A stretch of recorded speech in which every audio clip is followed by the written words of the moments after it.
Imagine un monde où tu n'as plus besoin d'apprendre Python, JavaScript ou n'importe quel autre langage de programmation. Un monde où tu pourrais simplement dire à ton ordinateur « Crée-moi un site web portfolio avec un formulaire de contact et un effet de parallaxe » et il le ferait en quelques secondes. Ce n'est pas de la science-fiction. Selon Jensen Huang, PDG de Nvidia, ce monde est déjà là. L'intelligence artificielle, dit-il, est devenue un nouveau langage de programmation. Une déclaration qui a secoué toute l'industrie tech, des développeurs chevronnés aux étudiants en école d'ingénieurs. Dans cette vidéo, on va revenir sur l'annonce choc faite à la London Tech Week, décrypter ce qu'elle signifie vraiment, explorer les opportunités mais aussi les dangers, et surtout te montrer comment te positionner dans ce nouveau monde où coder pourrait devenir une compétence secondaire. Chapitre 1. Nvidia et l'intelligence artificielle. Une montée en puissance sans précédent. Nvidia, c'est bien plus que des cartes graphiques pour les gamers. Depuis plusieurs années, l'entreprise a pris un virage stratégique vers l'intelligence artificielle. Elle fournit les processeurs graphiques, GPU, qui alimentent les centres de données des plus grands modèles IA au monde, ChatGPT, Gemini, Claude, Midjourney et bien d'autres. Grâce à ses puces H-Cent, B2 Sense et son architecture Grasshopper, Nvidia est devenu le cœur battant de l'IA mondiale. Et Jensen Huang, son PDG au style bien distinctif, veste en cuir, discours visionnaire acquis une aura presque mythique. Lors de la London Tech Week 2025, Huang déclare « Il existe un nouveau langage de programmation. Il s'appelle l'intelligence artificielle. » Cette phrase a fait l'effet d'un tremblement de terre. Ce qu'il affirme, c'est que la façon dont nous interagissons avec les machines est en train de changer radicalement. Chapitre 2. Programmer comme on parle. Une nouvelle ère. Dans sa présentation, Huang explique que nous entrons dans une époque où l'intelligence artificielle devient l'interface principale entre l'humain et la machine. Fini les lignes de code complexes. Place aux instructions en langage naturel. Ceci est un exemple. On peut maintenant dire « Affiche les nombres de 0 à 9 ». Et l'IA comprend, génère, exécute. Ce paradigme est à la fois excitant et déroutant.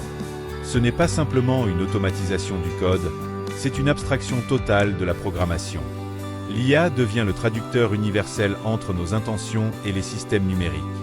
Chapitre 3. La fin du code? Pas vraiment. Il serait faux de dire que le code disparaît. En réalité, il est déplacé. Il devient invisible. Il s'exécute en coulisses. Les langages comme Python, Java ou C++ continuent d'exister, mais les humains les écriront de moins en moins. À la place, on donnera des intentions, des objectifs. L'IA se chargera de la traduction. C'est comme passer de l'assemblage manuel à l'automatisation industrielle. On ne visse plus les pièces une par une, on conçoit la machine qui les assemble. Les développeurs ne disparaissent pas. Ils changent de rôle. Ils deviennent des architectes de logique, des validateurs, des testeurs, des guides pour l'IA. Chapitre 4. L'avènement du prompt engineer. Un nouveau métier est né, prompt engineer. Ce n'est pas un simple utilisateur de ChatGPT, c'est un spécialiste de la communication avec l'IA. Il sait comment formuler les requêtes, comment structurer les prompts, comment guider les résultats et comment itérer rapidement. Ce métier combine créativité linguistique, logique informatique, sens critique. À l'avenir, savoir parler à une IA sera aussi fondamental que savoir écrire un email aujourd'hui. Chapitre 5. Une démocratisation sans précédent. Ce changement ouvre des portes immenses à ceux qui ne venaient pas du tout du monde tech. Un prof, un designer, un entrepreneur, un artisan, tous peuvent aujourd'hui créer un site web, automatiser des tâches, générer du code métier, lancer une application complète. Et cela, sans jamais avoir étudié la programmation. C'est une révolution.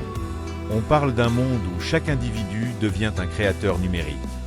L'IA abolit la barrière entre l'idée et l'exécution. Chapitre 6. Mais à quel prix? Derrière cette promesse enthousiasmante se cachent aussi des risques majeurs. Erreur silencieuse. Une IA peut produire un code qui semble fonctionner, mais introduit des bugs ou des failles critiques. Perte de compétences fondamentales. Si on ne comprend plus ce qui se passe en coulisses, comment détecter un problème? Dépendance accrue. Que se passe-t-il si l'IA tombe ou change ses règles? Concentration du pouvoir, OpenAI, Google, Microsoft, Nvidia. Quelques entreprises concentrent l'infrastructure cognitive du monde. Et surtout, le risque d'une humanité passivement assistée. Chapitre 7. Et toi, dans tout ça, tu es développeur, étudiant, créateur? Peu importe ton profil, tu dois comprendre une chose. Ce n'est pas la fin du code. C'est la fin du code comme seule compétence technique. Ce qui compte demain. Ta capacité à structurer tes idées. Ta clarté d'expression. Ton esprit critique. Ta capacité à collaborer avec l'IA. Et oui, apprendre à coder reste utile. Mais savoir comment penser avec une IA, c'est ça qui fera la différence. Conclusion. On entre dans un monde où parler à une IA devient la nouvelle grammaire du numérique. L'intelligence artificielle ne remplace pas les développeurs. Elle transforme leur métier. Le code n'est plus une barrière. C'est devenu une couche souterraine, accessible à tous, à condition de savoir la traverser avec les bons outils mentaux. Et toi, est-ce que tu penses que l'IA va vraiment tuer les développeurs? Ou est-ce qu'elle va les transformer en super-héros numériques? Et surtout, si tu pouvais donner un seul projet à une IA aujourd'hui, ce serait quoi? Dis-le en commentaire. Si tu veux d'autres vidéos sur les révolutions en cours dans la tech, abonne-toi, like cette vidéo et partage-la à un pote qui pense encore que coder, c'est juste pour les geeks.